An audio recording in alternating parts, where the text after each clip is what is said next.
Señor viceministro del Chicharrón Mayor, las pensiones. Iván Daniel Jaramillo, viceministro del tema de pensiones, gracias por atendernos, buenos días. Y bueno, me imagino que pasó usted una buena noche y está contento esta mañana. Bienvenido a la W. Tercer intento, señor viceministro del Trabajo, las principales mentiras, los mitos de la reforma pensional. Bueno, no sé hasta dónde me escucharon, pero bueno, lo primero es que vamos a expropiar los recursos para transferirlos a los adultos mayores en situación de pobreza. Eso es falso, sale de presupuesto, no los recursos pensionales, que vamos a expropiar los recursos pensionales para hacer política, lo cual es falso porque los recursos están blindados, que la mesada 13 se elimina con este proyecto de ley, lo cual es falso, la mesada 13 se mantiene, que la pensión de sobrevivientes se va a eliminar, lo cual es falso, la pensión de sobrevivientes se mantiene, que vamos a frustrar la posibilidad de que los jóvenes se pensionen, lo cual es falso, para eso se constituye un fondo de ahorro. Hay un sinnúmero de desinformación que le ha hecho mucho daño al debate técnico de la reforma, pero que hemos podido ir tratando de superar aprovechando espacios como este que agradecemos sinceramente. Viceministro, bueno, pero ya entrando en materia, ¿cuál ha sido el costo político que se ha tenido pues para llegar a donde usted se encuentra hoy con esta reforma pensional y sobre la que se dieron diferentes discusiones? Sí, si uno comparara el proyecto de ley radicado en el Congreso de la República en marzo de 2023 con este que se aprobó en la noche de ayer, pues hay cambios sustanciales. Se modificó, por ejemplo, el régimen de transición, se modificó la edad para acceder al pilar solidario, se modificó el umbral, se modificó la vigencia. Es decir, que hay puntos en los que el gobierno, producto del diálogo y la comunión necesaria para un proyecto de estos, pues ha ido modificando y hemos ido logrando los acuerdos y los consensos mínimos. Lo que sí no hay duda yo creo que ninguna persona de la sociedad, y hablo como sociedad más que como gobierno, como partidos, es en la demanda de una reforma estructural de un sistema que solo pensiona y reconoce protección a la vejez a 1 de cada 4 adultos mayores. La demanda de extender esa cobertura es evidente y por eso la apuesta de la reforma es de pasar del 24% de cobertura al 87% de cobertura. Muchas gracias por esa pregunta. Mire, uno de los asuntos que usted mencionó fue el tema de la expropiación y usted dice que pues es falso, pero pues hay muchos comentarios de expertos que dicen que esto sí se parece a una expropiación. Y le pongo el caso concreto mío, que será el de muchísimos jóvenes de esta mesa de trabajo y de este país. Una persona como yo que no entra en el régimen de transición, que en este momento cotiza en un fondo privado, con la reforma pensional, entonces los ahorros que yo he hecho durante estos, 7, 8 años que llevo trabajando, ¿se van a ir inmediatamente a Colpensiones y no me van a garantizar esos ahorros que yo he hecho, o sí? No, es totalmente falso. Los ahorros tuyos se mantienen como stock, es decir, ahorro pensional en cabeza de los fondos privados. Lo que devengues en adición a la suma de 2,3 salarios mínimos en adelante va a ir al fondo privado al que estás afiliada y lo que va hasta 2,3 salarios se va a mantener en Colpensiones. Cuando llegues a la edad pensional, yo sé que estás muy joven y que falta mucho, pero va a llegar un momento que eso va a pasar.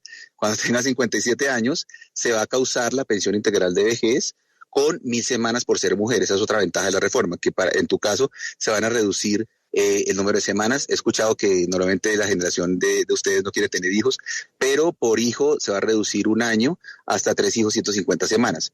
Cuando llegues a esa edad de 57 años en tu caso, y ya para ese momento, después de 2036, te van a pedir 1.000 semanas. En ese momento, lo que tenías ahorrado en el stock que está en tu fondo privado, se trae para reconocerlo en la centralidad de Colpensiones en tu pensión integral, que corresponderá al valor de la tasa de reemplazo en el componente de prima media y lo que corresponda como renta vitalicia de acuerdo al ahorro que tengas. Pero el ahorro se mantiene allá. No hay ninguna expropiación ni ningún tránsito a Colpensiones. Lo que llega a Colpensiones es los flujos de ingreso de todos los colombianos y colombianas con la reforma hasta 2,3 salarios mínimos de los afiliados y afiliadas que no estén en transición. Está muy bien hecha la pregunta, sí. Bueno, viceministro, otro de los temas muy sensibles en la discusión anoche en la plenaria tuvo que ver con la entrada en vigencia de la reforma, con la fecha a partir de la cual empezaría a funcionar este nuevo sistema pensional que ustedes están proponiendo. Finalmente se aprobó que sea el 1 de julio del 2025, pero había sectores que pedían que fuera más amplio ese plazo, que fuera en 2026 o incluso en 2027. ¿Realmente un año es suficiente para que Colpensiones se prepare para hacer todos esos cambios que ustedes están introduciendo en el sistema pensional colombiano? Esa es una muy buena pregunta porque fue el debate final de la noche de ayer.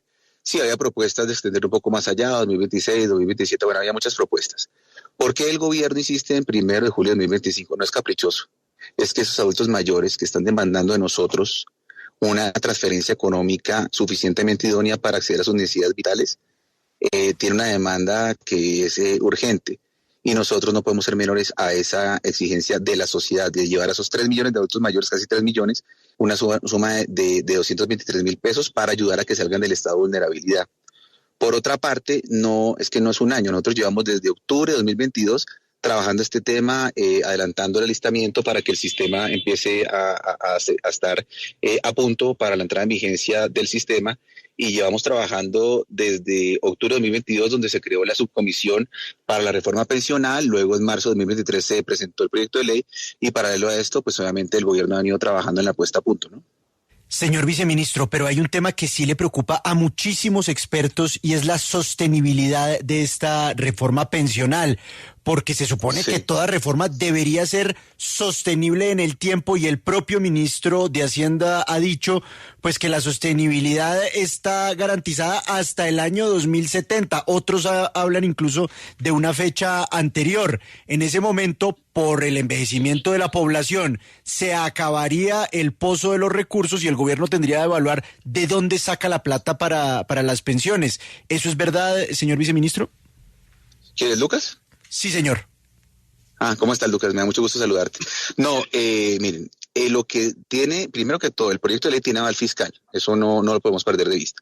Lo que dice el concepto de Hacienda es que el fondo de ahorro del pilar contributivo, como está planteado, tiene asegurado los recursos de acumulación hasta 2070. Luego lo cual, como cualquier fondo, empieza a desacumular. No es que hasta 2070 el sistema está garantizado.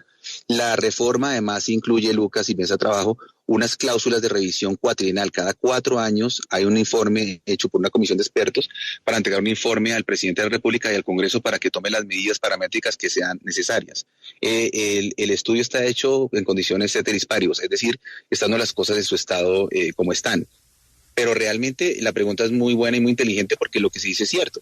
Progresivamente hay una situación de extralongevidad, es decir, vivimos más, hay un envejecimiento de la población, y como advertía en la respuesta anterior, la sociedad muta a esquemas familiares donde se tienen menos hijos. Además, los jóvenes tienen esquemas distintos de trabajo, las cotizaciones pues se debilitan, etcétera. Todas esas situaciones se van a ir evaluando cada 4 años para ir evaluando qué modificaciones requiere el sistema como válvula de revisión, como digo, cuatrienal para modificar los parámetros. Entonces, ese análisis le faltaría este componente que estoy indicando, y que es necesario pues porque prever el futuro es complejo, y más en un tema tan difícil como el demográfico. Por eso la reforma tiene medidas de responsabilidad para asegurar la sostenibilidad para nuestros jóvenes.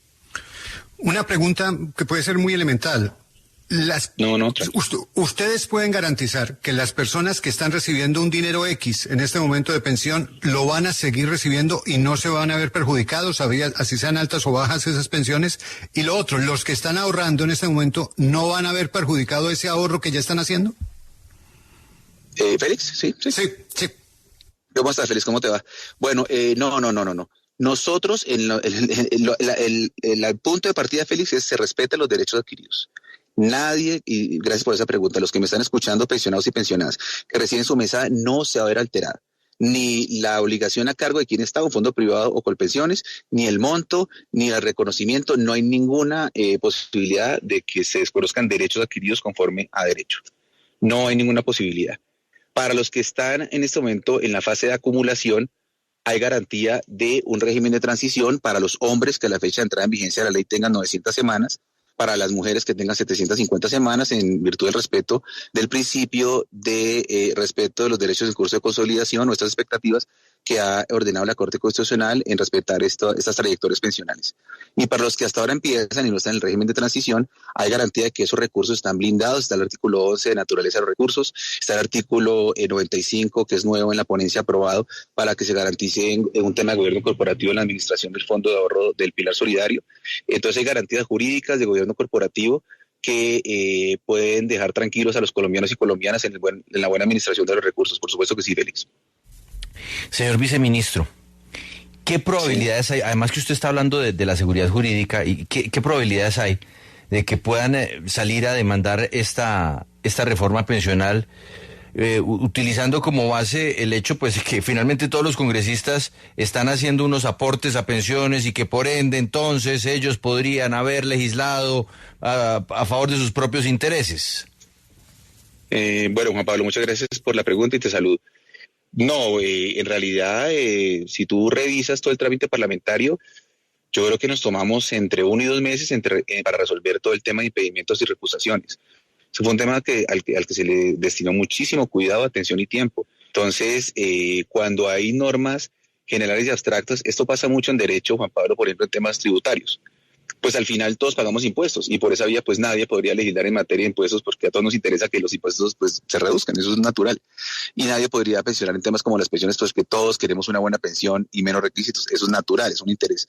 No digo egoísta, pero es natural de cualquier ser humano. Entonces, sobre ese tema se evaluó cada uno de los impedimentos y recusaciones con el rigor. Cada vez que se proponía uno, se llevaba a cabo el trámite que el senador se salía del recinto, se votaba, volvía a entrar. Entonces todos fueron evacuados y todos fueron evaluados con el suficiente tiempo para no viciar el trámite. Sobre las posibilidades de demandas por otros temas, esta es una ley ordinaria que tiene control ex post, ¿no? Constitucionalmente, pues cualquier ciudadano o ciudadana puede presentar acciones públicas de inconstitucionalidad que serán analizadas por el tribunal competente, que en nuestro caso es la Corte Constitucional.